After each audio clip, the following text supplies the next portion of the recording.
your pipeline is the lifeline of your business. And if you aren't acquiring and doing everything you can to get your prospects across the line, your business will fail eventually, simply because there's no organization, there's no tracking, and you don't know where leads are in the process, especially if you're a large business with a lot of leads to manage. So, what I'm going to do in this video is I'm going to explain to you and break down exactly how you should have your pipeline managed to make sure you're extracting the most amount of cash in your business. You'd be surprised because I've spoken to so many business owners, and over time, I've seen that they're leaving hundreds of thousands, if not millions of dollars on the table to be collected just by poor pipeline management. So I'm going to show you exactly how we can combat that. So here I've created a little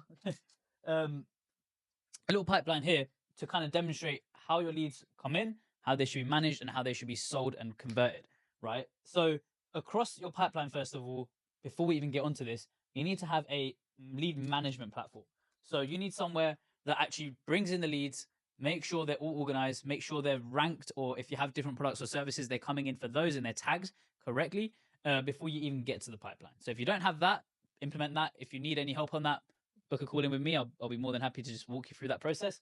But once that is organized, you know what you're selling, you know who you're trying to sell it to, and every lead is kind of tagged correctly, we can move on to the pipeline. Your pipeline should be clear as day, whether that's on a whiteboard like this or on a computer or on a software. Now, I would heavily recommend using a software purely because it gives you long-term tracking. It allows you to hit people with newsletters and automations and things like that, which really boost conversion rates. It's just simply the fact. So when it comes to the pipeline, this is a very simple broken down pipeline.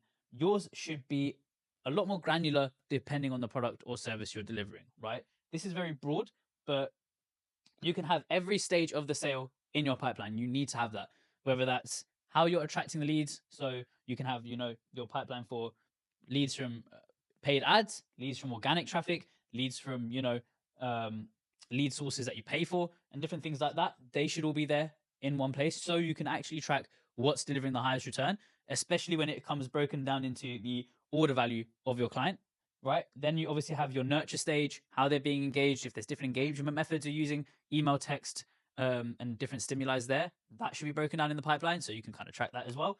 Obviously, when you've booked in a inspection or call with them, whatever that may be, whether they've shown, not shown, cancelled, and if they've sold, if they haven't sold, and across the board, things like that. Now, this is extremely important because you can automate the whole process, especially when it comes to large volume, and even when it's just simply, let's just say, a smaller business owner who doesn't have the time to manually go and continuously change things. You need this automated as much as possible, especially as your business grows. You'll be spending too much time on stuff like this. So when it comes down to it, you have your leads coming in here. I've just broken it down like this. And I personally would give every lead an average value, right? Now, it doesn't matter if you don't know it or not, or if you've got, variable prices and things like that. If you have a specific offer that's a set price, then set it as that. If you have something that's variable and can change per client, have it as your average order value, right? Whatever that, across the board, however many clients you've ever had, average their values out and figure out what your average client is, right? So that way you can actually see the figures and the average you're leaving out on the table when it comes down to this. So as a lead comes in, your job is to get them booked in. So if you do have leads here and you can see names, these are all random names, no association to any of them. But if you can see there is a list of leads and it's growing and they're not moving into your booked, you can see exactly how much you're leaving on the table, right? We need to do anything we can to fire them up. This is the point where you can really implement different kind of methods to get them fired up, whether that be automations, whether that be retargeting, whether that be newsletters, stuff like that.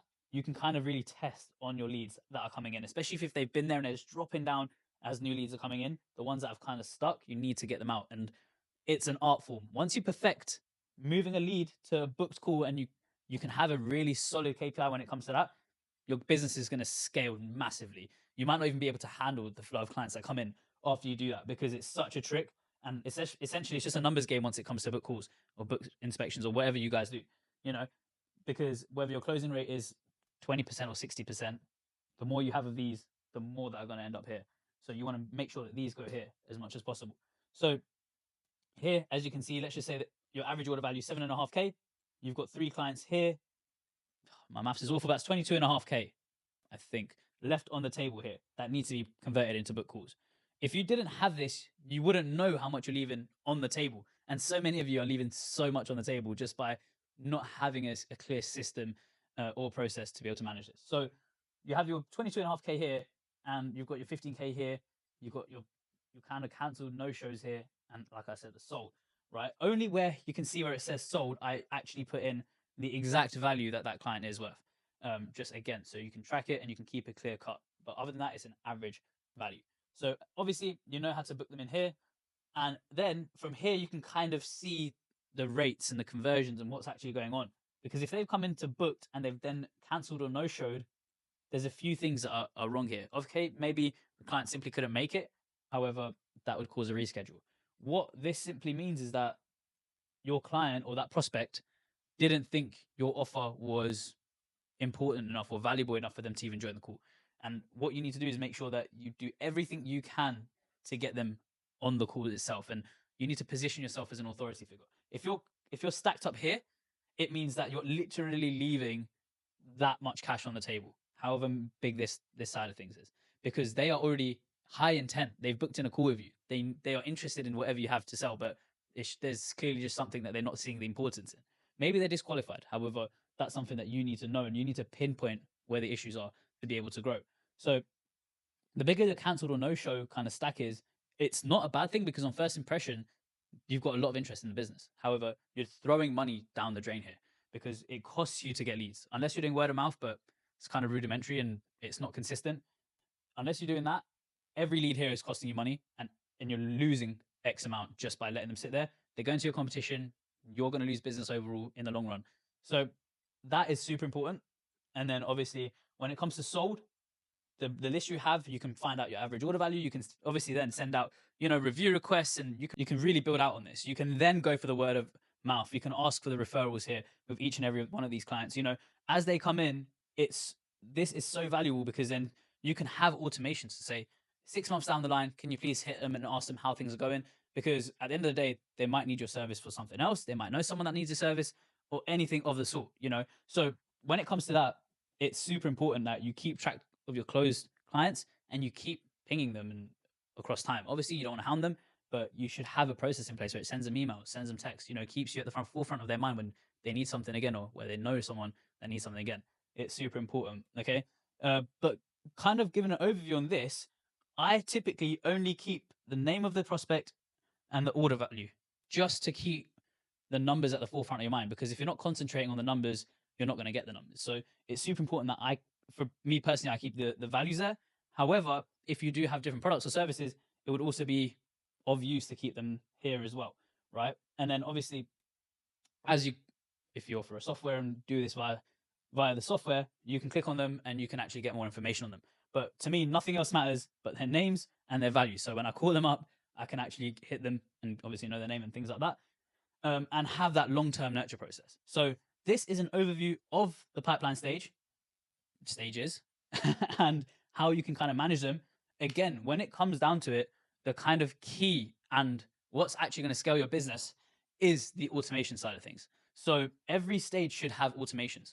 When a lead turns into a booked meeting or a quotation or whatever you guys are doing, it should fire automations to that prospect to let them know who you are, to give them background on you, to give them some content to watch, and all of that sort.